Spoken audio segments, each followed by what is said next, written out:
It's Sunday afternoon, December the 12th, 2021.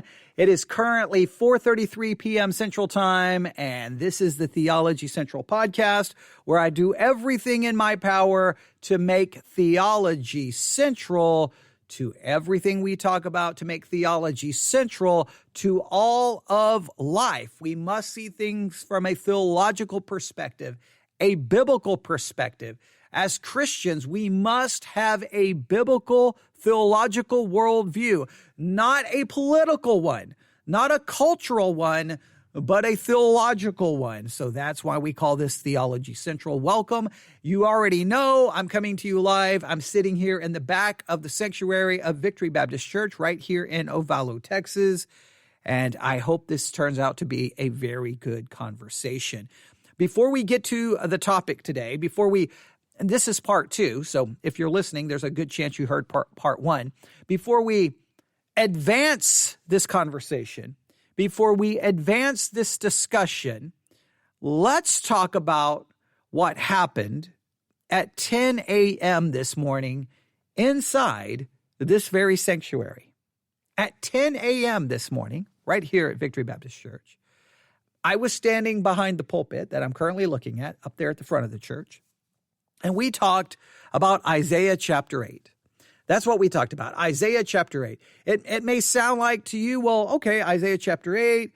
Okay, so you did some Bible study, you preached a sermon. Okay, why is that connected to the topic that you're supposed to be talking about is conservatism biblical? Well, if you go listen to it, I would really challenge you to listen to it. It's the latest Bible study exercise on Isaiah chapter 8. I think it's part 5 or part 6. I think it's part 6.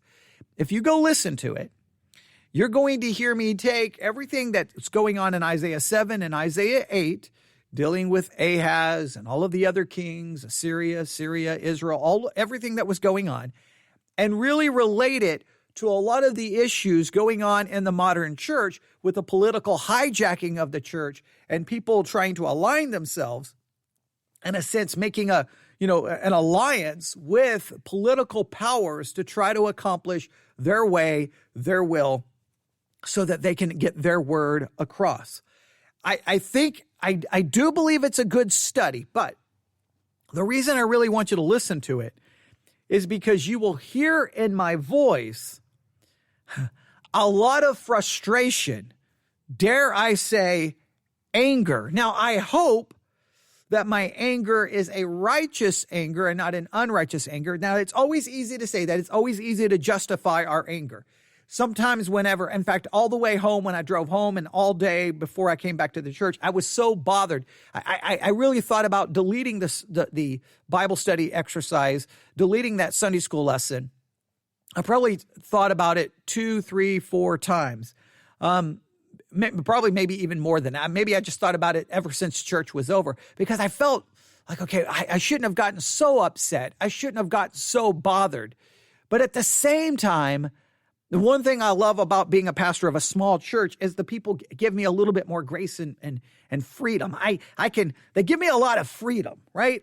So where I would probably get fired in other churches. So they hopefully understood that my frustration and my anger, it is coming from a good place. And it's coming from the place that I am sick and tired of the political hijacking of American Christianity. I am so tired of it, so frustrated with it. And it seems like anytime I turn on Christian radio, it just makes the situation worse and I get even more frustrated. So all of that came out. But I hope, what I would hope is that if you'll go, even if you haven't participated in the Bible study exercises, I'm not asking you to go back to part 1. Just listen to the last one, right? Because I know some of you like to listen to my news commentaries. Some of you like to listen to my Bible study. I have the audience is split. I got a dedicated audience to my news commentaries, and then I have another audience that's dedicated to my Bible study. And you would be surprised how little that audience overlaps. It's like, no, I'm only going to listen to your commentaries. Nope, I'm only going to listen to your Bible studies. And it's kind of like, well, if y'all would listen to everything, man, I could be like a super popular podcaster. Okay, yeah, that's a little self-serving, isn't it? But no, in this particular case, I want you to hear, because I think the study of Isaiah 7 and 8, as much as it relates to so many other things, hermeneutics, how to not to take a verse out of context, that, for the quote unquote Christmas season, history, there's theology, there is some major practical implications to what the church is doing today. And hopefully you will listen to that and overlook my anger, overlook my frustration, and at least try to hear the words. Sometimes a pastor can mess up by the way they deliver the words. Everyone so focuses on the delivery, they miss the words. If I did that, I apologize. That wasn't my goal. It's just sometimes you feel it. You're just like, wake up, everyone. Okay. So it does really bother me. So at least listen. And if you think that I handled it in a bad way, look, I'm always, I get criticism for all kinds of things. So a little bit more criticism is not, it's not the end of the world. So you feel free to criticize me. You can email me newsif@yahoo.com and offer that criticism. And of course, the people on YouTube, you definitely know how to offer criticism. So hit the comment section and let me know. Okay. So, yeah. That's it. It's very much relates to this. So here's what we're doing. We're listening to a podcast that comes from the Roy's Report, julieroys.com, the Roy's Report. It's the Roy's Report podcast. Please subscribe to her podcast. She talks about things happening in the church, things are going on. Her website's dedicated to exposing things that are happening in the church. Many of them are horrible to read. You may not want to read them. You may not want to know, but we need to see the things happening within the Christian church. And they did a podcast where they started talking about, is conservatism biblical? Now, that very much relates to everything that I've been talking about for so long. I call it the political hijacking of the American church. And let me make sure, I just got to state my perspective. I'm not even going to call it a theory anymore. My perspective is very straightforward. I believe historical biblical Christianity exists. But I believe at the same time as it exists right now in the current culture in which we live, it is being slowly but surely written out of existence. It's being corrupted, it's being hijacked, it's being co-opted, and it's going to disappear unless we wake up. And it's the enemies of historical biblical Christianity is the politically left hijacked Christianity and a political right hijacked Christianity. And from the right and from the left, Christianity is becoming more of a political ideology than a theological one. It is becoming more about politics, and Jesus is simply being used for a political agenda. It's just like if you go back to the New Testament, the Jews wanted Jesus if he was going to deliver them from Rome.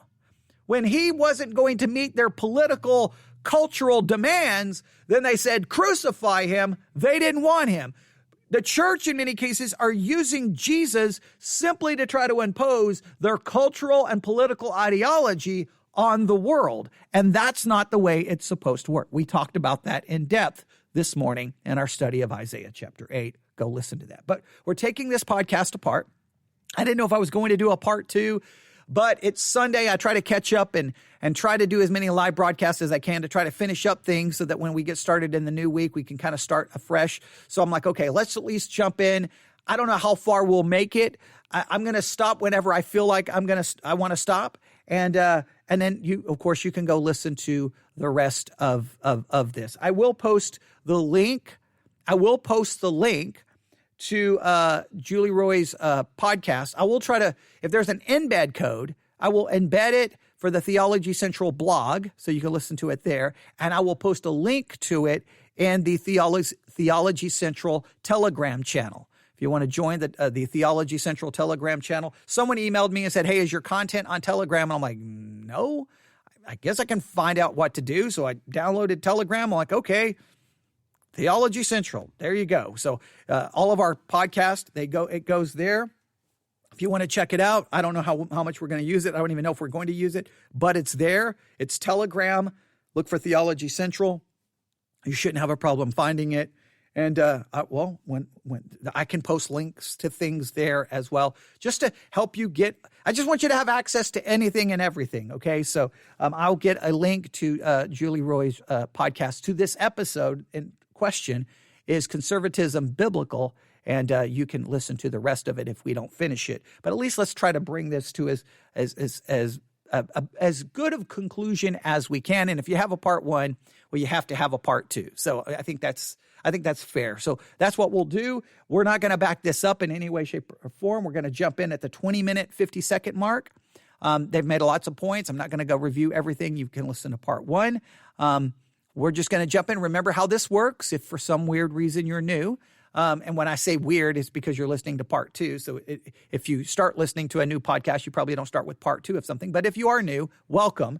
But this is how it works. I don't listen to these things in advance because I don't like these reviews to be, rehearsed. I like it to be very real. The feeling is, hey, I'm getting ready to listen to this. I'm going to turn on the microphone and invite you to listen to it with me. Let's listen to it together. And then we talk about it, and then we offer review, criticism, critique, so that it becomes more than just playing it. It then transforms. It's transformative. Right? There's a reason I'm saying that, into something other than the original podcast. And once it becomes transformative, then that meets fair use law. And therefore, it's not just simply rebroadcasting something. It's taking something and then turning it into something different, which is what we have done. All right. So are you ready? Here we go. Julie Roy's The Roy's Report podcast, the 20-minute, 50-second mark of an episode entitled Is Conservatism Biblical? All right, here we go. And it's so interesting that you bring that up because, again, our tradition as evangelicals is against those sorts of things. My ancestors came here because we were getting burned at the stake because we didn't baptize infants, right? I mean, Protestants were doing the same things Catholics were doing, right? Even though we supposedly were so different. If we look at history, like you're saying, our movement as evangelicals has come out of being true to our convictions above all else and not forcing our convictions. We want their hearts to be converted, not their behavior. The behavior comes after their heart. As my mother used to say, you can't clean a fish before you catch it, right? Right. So, but that's what we're doing. And I knew you were getting at that story about your grandmother because I've read your book. I love that story.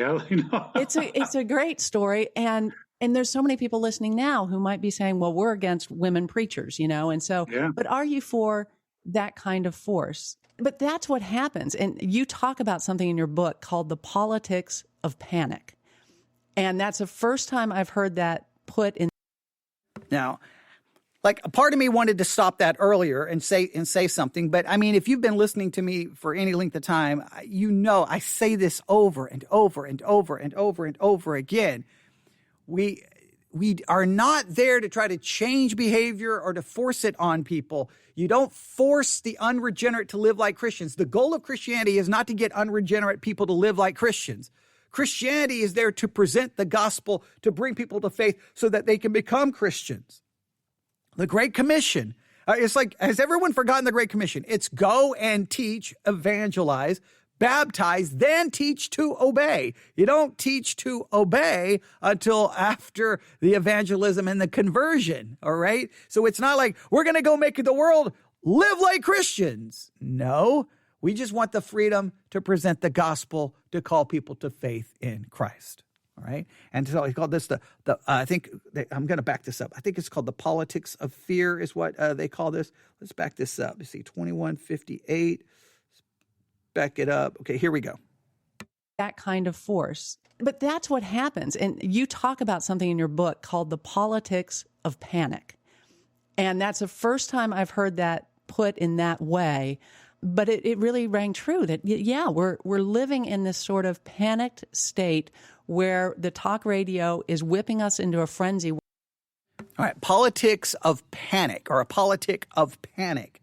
Now, I would just challenge you, if you've never done it, listen to Glenn Beck, listen to Sean Hannity. I can't remember Buck Saxton, and I can't remember the two people who took over for Rush Limbaugh. I could look it up in my podcast feed. You got Alex Jones, Mark Levin. Listen to them And if you listen to Alex Jones every day, you're like, it's over. It's like, the vaccine is killing millions of people. They're going to come for you. You're going to be in a concentration camp.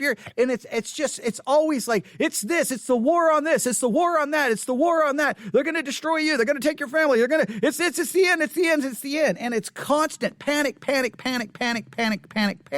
There's almost a constant, like, I don't know how we're going to survive. The whole QAnon concept is so built on panic and fear. And this is so much connected to Isaiah 7 and Isaiah 8. That's why I mentioned this at the beginning.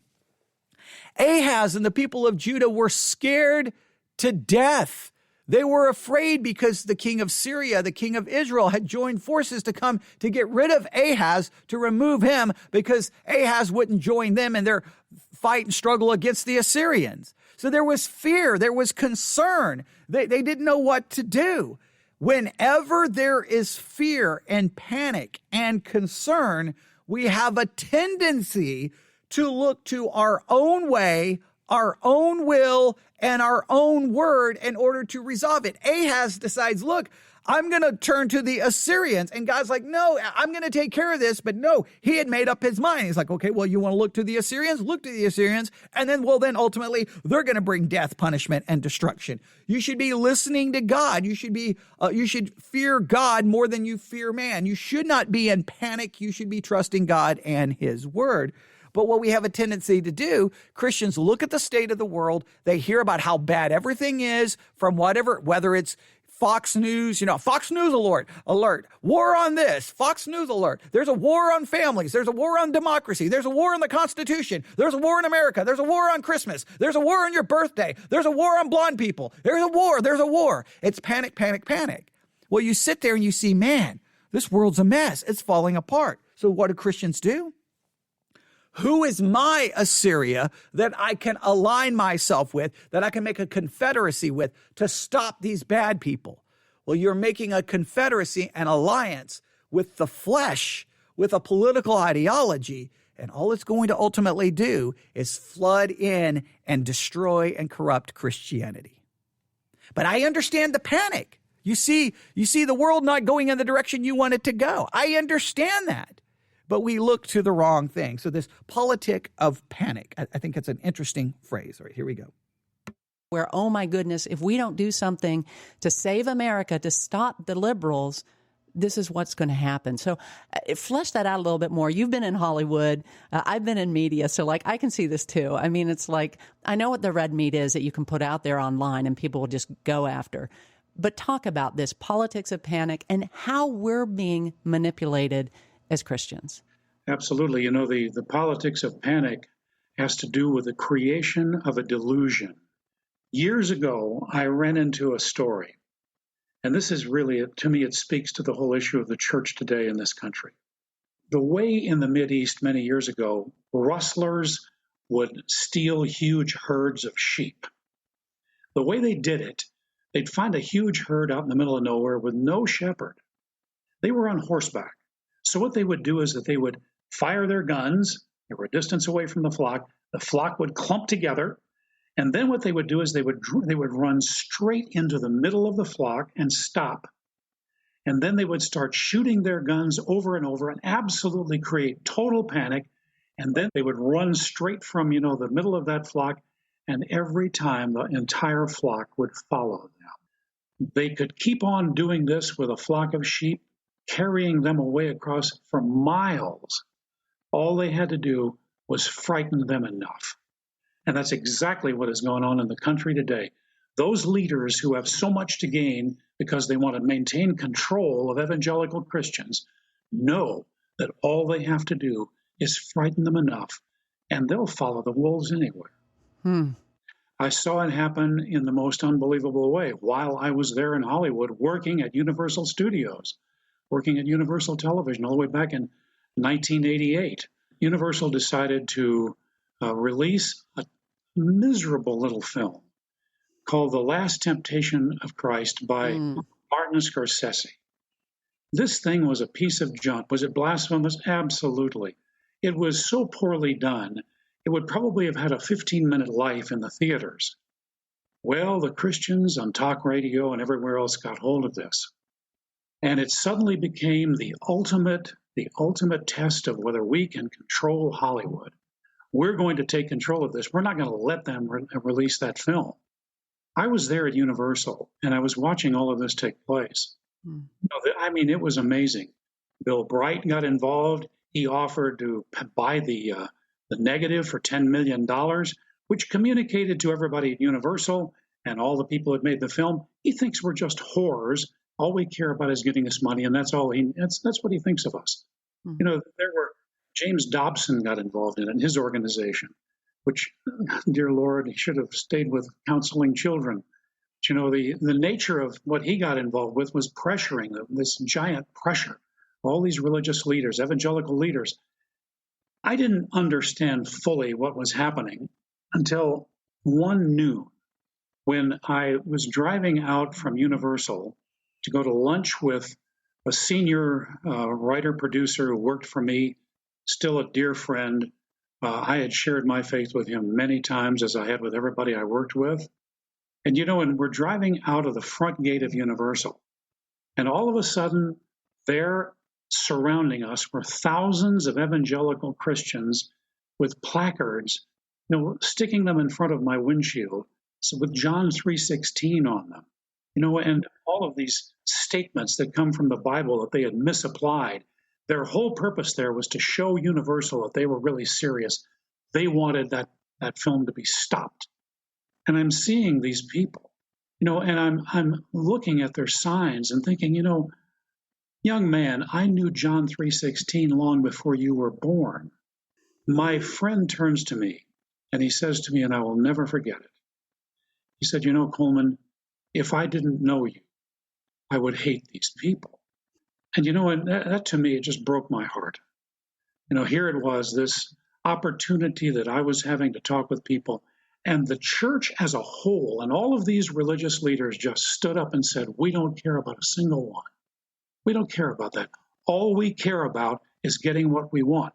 During that whole fiasco, I called up James Dobson's organization. I was calling us, these people don't understand. They don't understand the way Hollywood works. They don't understand the impact this is having, and it's not what they want. I called up and talked to a senior vice president there. It was unbelievable. I was on the phone with him for about 30 minutes. That whole time, he believed with all of his heart that I was calling because I represented Universal and I wanted to negotiate with him about it. When I finally communicated clearly, look, I'm just a Christian brother, but I'm a Christian brother who knows two things better than you will ever know them.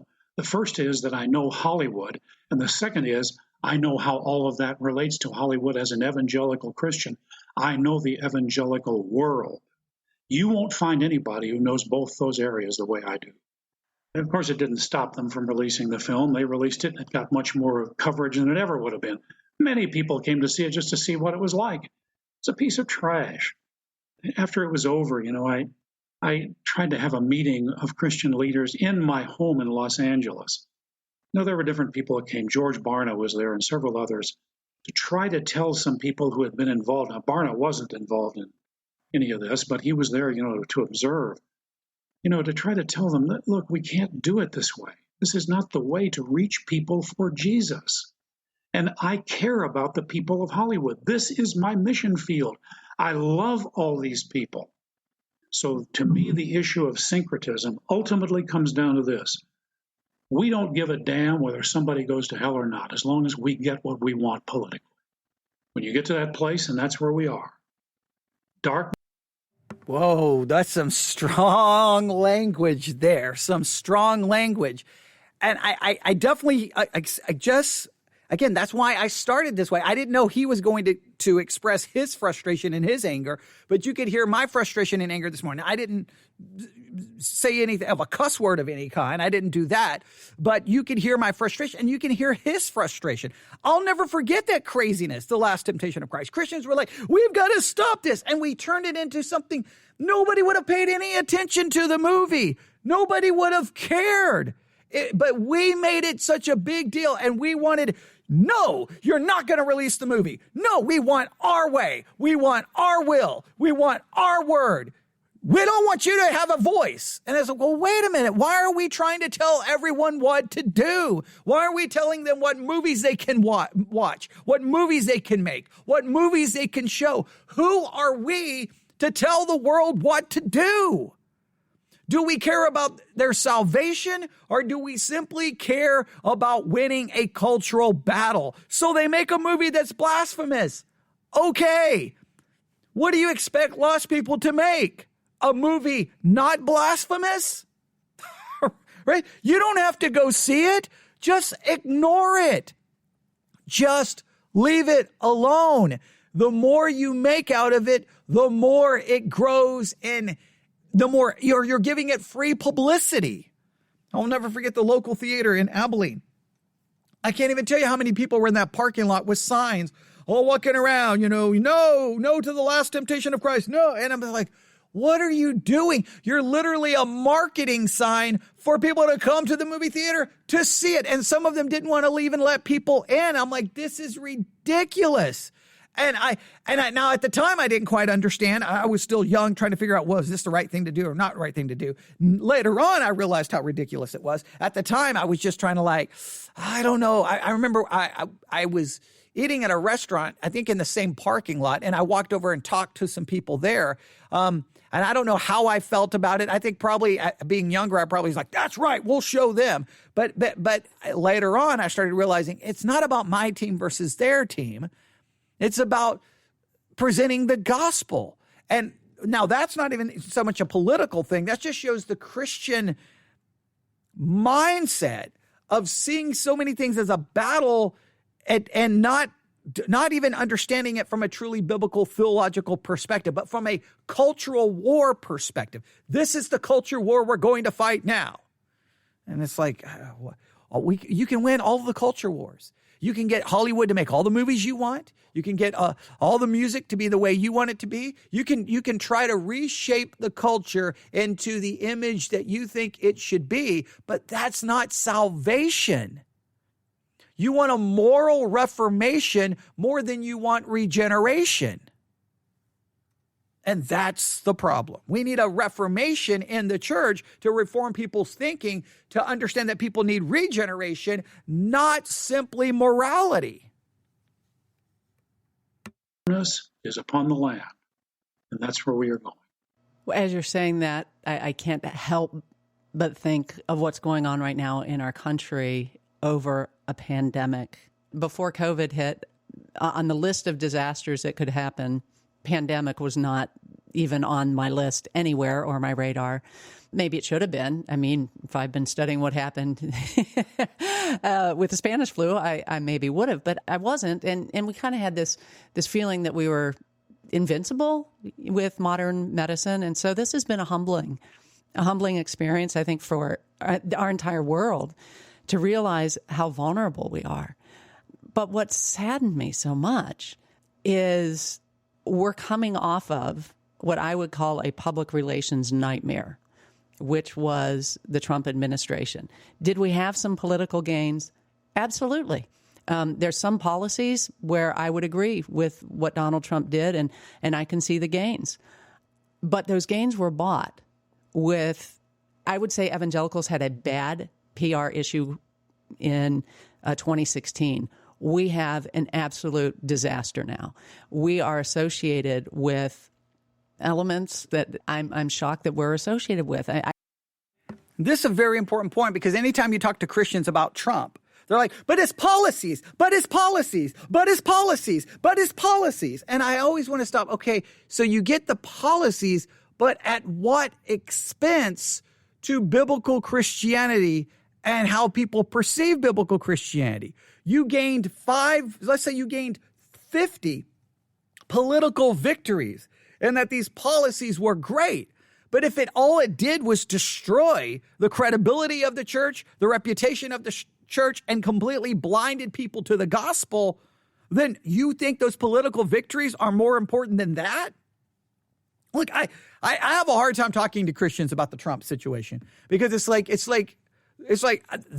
I'm not talking to Christians. It's like I'm talking to people so invested in politics that they can't see it from a biblical perspective because all they can say is the policies, the policies, the policies. I'm like, at what spiritual cost?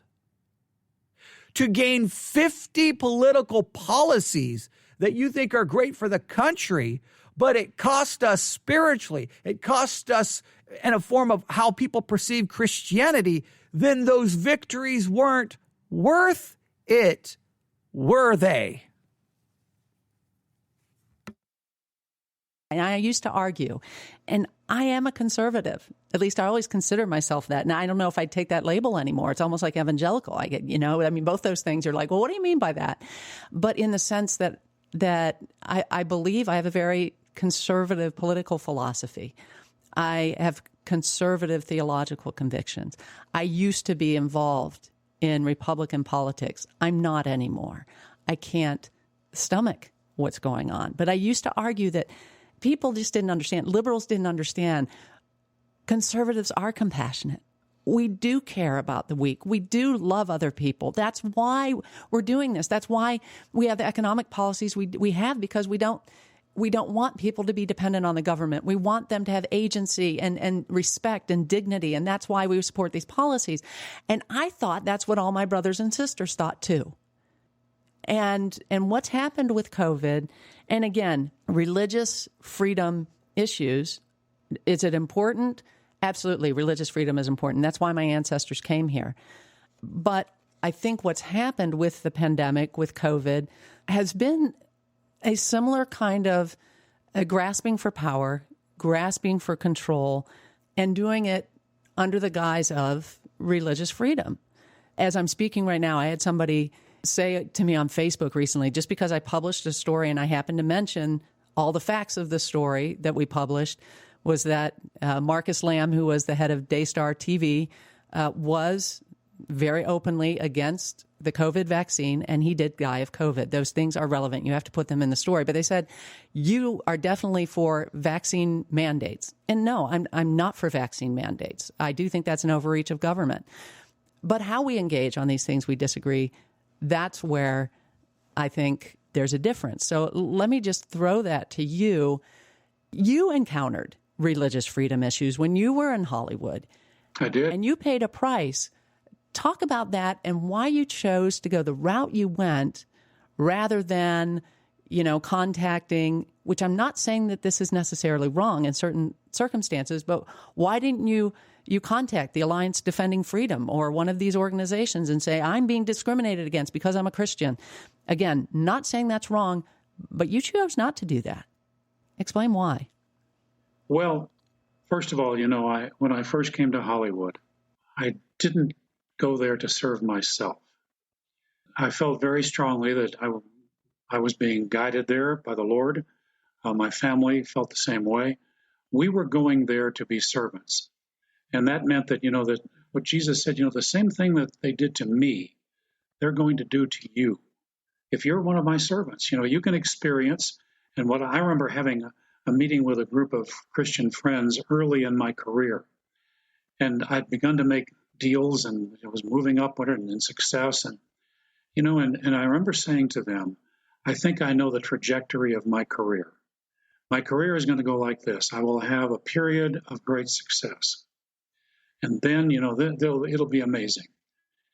Then tremendous opposition. And eventually, I'll be taken outside the city wall and crucified. It was certainly metaphorical, but, the experiences I had were quite amazing. Over a course of just a few years in Hollywood, I sold 3 television series. All of those series were the only ones that were picked up, dramatic series, by a particular network for that fall. And that for a writer in Hollywood is amazing. It was one of those situations where you look at this and you just think, this is a miracle. Every one of those, this was after The Equalizer, every one of those was spiritual war. And there is no other way to put it.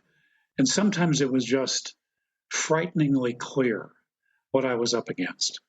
But, you don't turn around and start saying, you go to somebody and say, I'm going to whine about the fact that they're persecuting me. No, what you do is you're in the middle of that. You You continue to do everything you can to show the love of Jesus within that situation, and hope that it has some impact over a long period of time. The things I saw and experienced were amazing in some ways. I was doing the pilot for Gabriel's Fire. We're working on putting the pilot together, and we went to an organization outside to get them to put together a title sequence for our series. They were specialists in doing advertising. We gave them all of our material. Well, a few weeks later, it came back to me, the rough cut, and I sat down in my office and started watching it. It was great, but something deeply disturbed me about it, and I couldn't put my finger on what it was. Finally what I did was I started watching it frame by frame. I came to the face of our star, and they had turned it into the face of a demon. Now, you never would have seen it. It was completely subliminal, but it was there. I called them on the phone, and I said, I saw what you put inside my title sequence. Why did you do this? Get it out. They were shocked that I'd found the thing. But it made me really wonder, what is being communicated across? This was in 1990, when Paul said that we are not wrestling against flesh and blood. He was just joking. He didn't really know what he was talking about. I'll tell you something, in Hollywood, you're not wrestling against people. You're wrestling against something that is in control of the story creation of the world. Am I going to go to some organization and say, they're discriminating against me? Well, yes, I'm being discriminated against by Satan. And that's the way it ought to be for every one of us who wants to be in this world as a representative of Jesus. If we're there to do the work that he's given us to do, expect to find all kinds of difficulties. That's what we're called to do, what we're called to live. Wow, that's powerful. And, one of the pushbacks that I often get is, why aren't you going after the liberals, Julie? Oh, gosh. Why aren't you? I mean, here you are bringing up the corruption and abuse in the church and our hypocrisy. Why aren't you going after the liberals? And I've always said, that's not my call to go after the liberals. In fact, there's entire PACs out there going after the liberals. We've been really good at going after the liberals. What we haven't been really good at doing is taking the plank out of our own eye and doing that first. And that's one of the things that you bring up in your book that I thought was so good, because we talk about the family. And is that a biblical value? Yes, that's a biblical value. God cares about the family. God cares about marriage. But is it the way to engage in it the way we've done politically? Is that the way to save the family?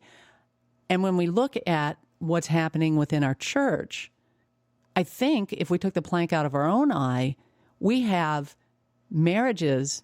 I mean, divorce rate is very high. We have, and this has been new to me, and maybe one little piece that I might take a little bit of exception with you, not really, but I mean, I think one thing that you didn't talk about in the book was abuse, and there is a need for there to be divorce in certain. Okay, a couple of things here. I don't know what in the world he saw when he went frame by frame. I don't even know what that means. I wanted to get more into what happened to him and then why he didn't go seek whatever remedy.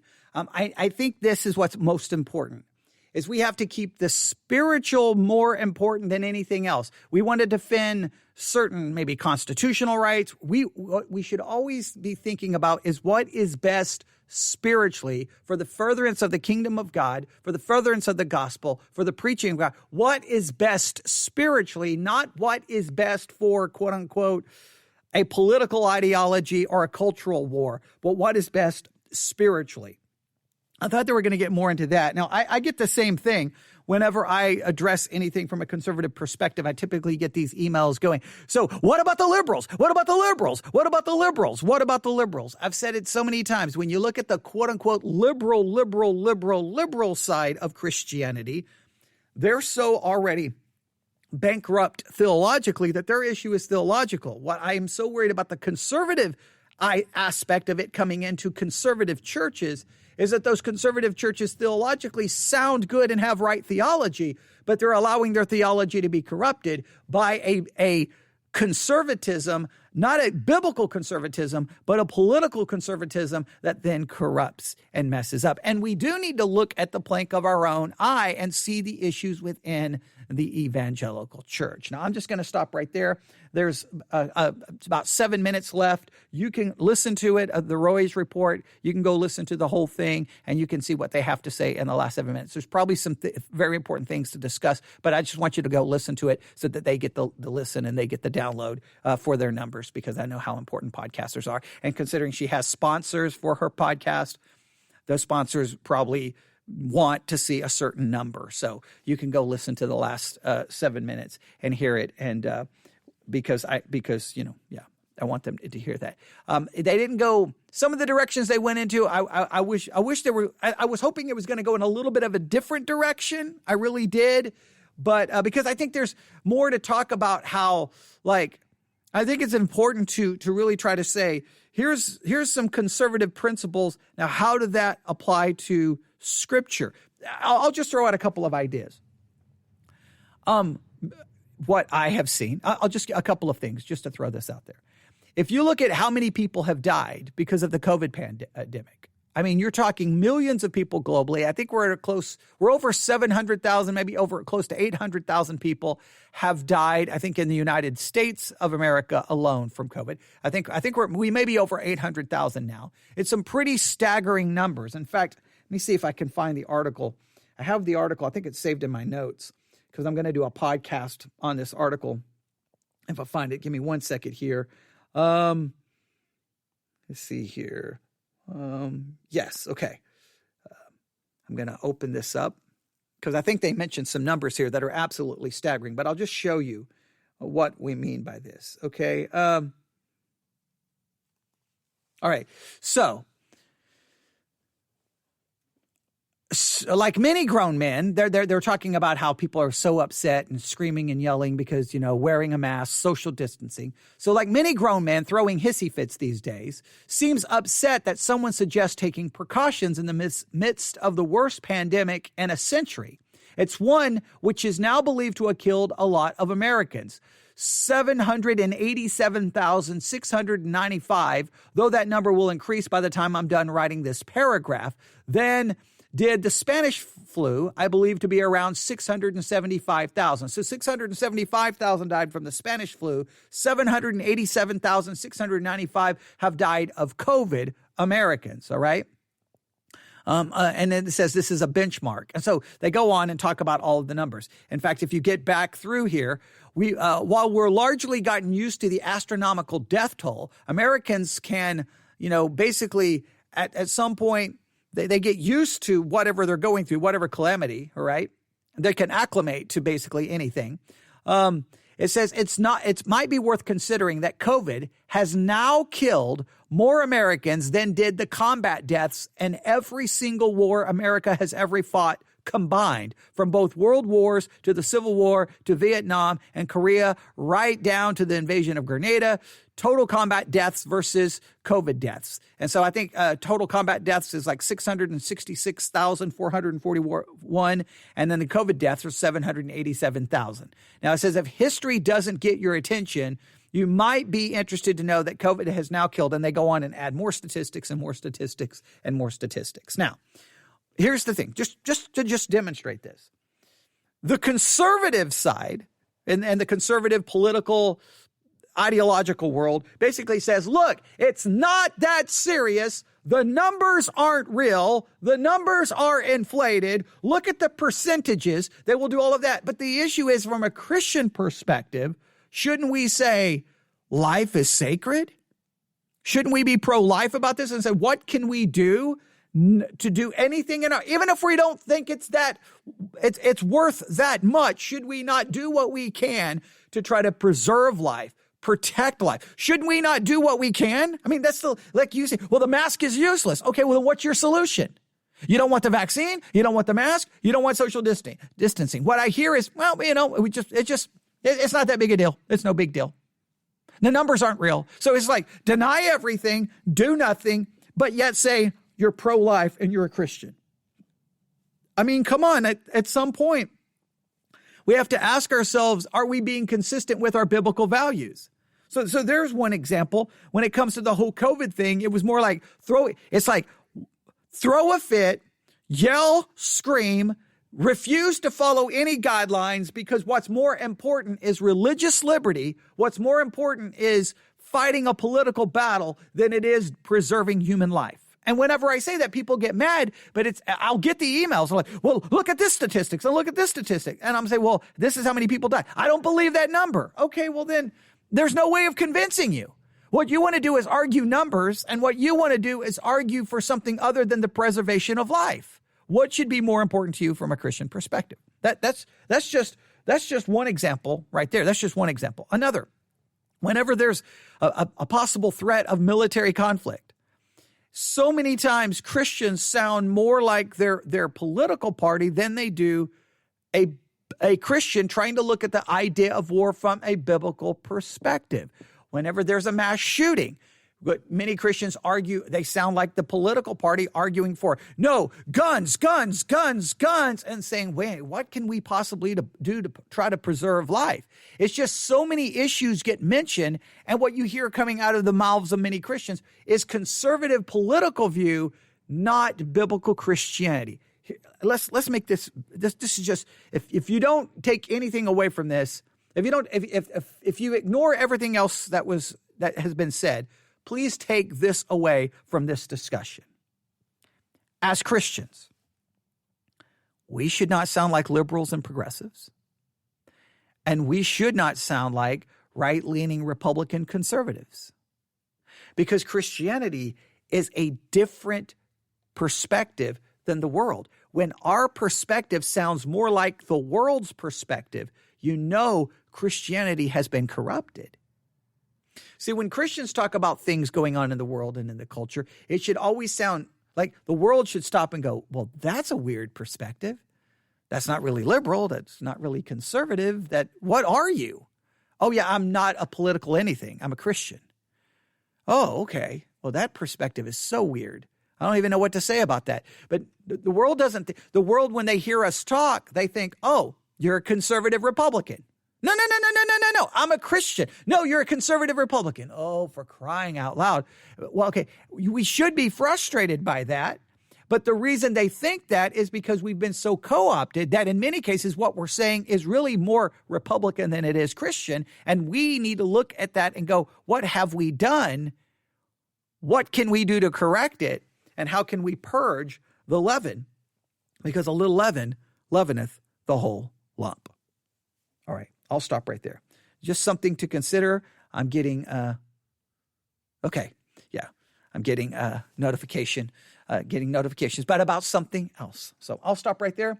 Newsif@yahoo.com, newsif@yahoo.com. I wanted to at least bring this to a conclusion. I wish you went to that whole, I started looking at the frames and there was a demon implanted there. Get it out. I mean, what in the world was that all about? I don't know. I don't know what that was all about. I mean, the only thing I can say, I would like to see and have a better explanation of that. But that was his idea that it's fighting a spiritual war. I will say we are fighting a spiritual war. And all right, we'll stop right there. Okay. Like that's one of the fun things when you do this, you don't know what you're going to hear. And, but then you have to choose which things you respond to and which things you just say, well, not going to go there, because this was more dedicated to looking at the political hijacking of the church. So thank you to the person. I don't even know who sent this to me. Thank you, whoever it was. I appreciate it. I think it made for some interesting discussion, and we'll see if it sparks any more. All right, everyone, have a great one. I should be back on the air here shortly. You can email me, newsif@yahoo.com, newsif@yahoo.com. God bless.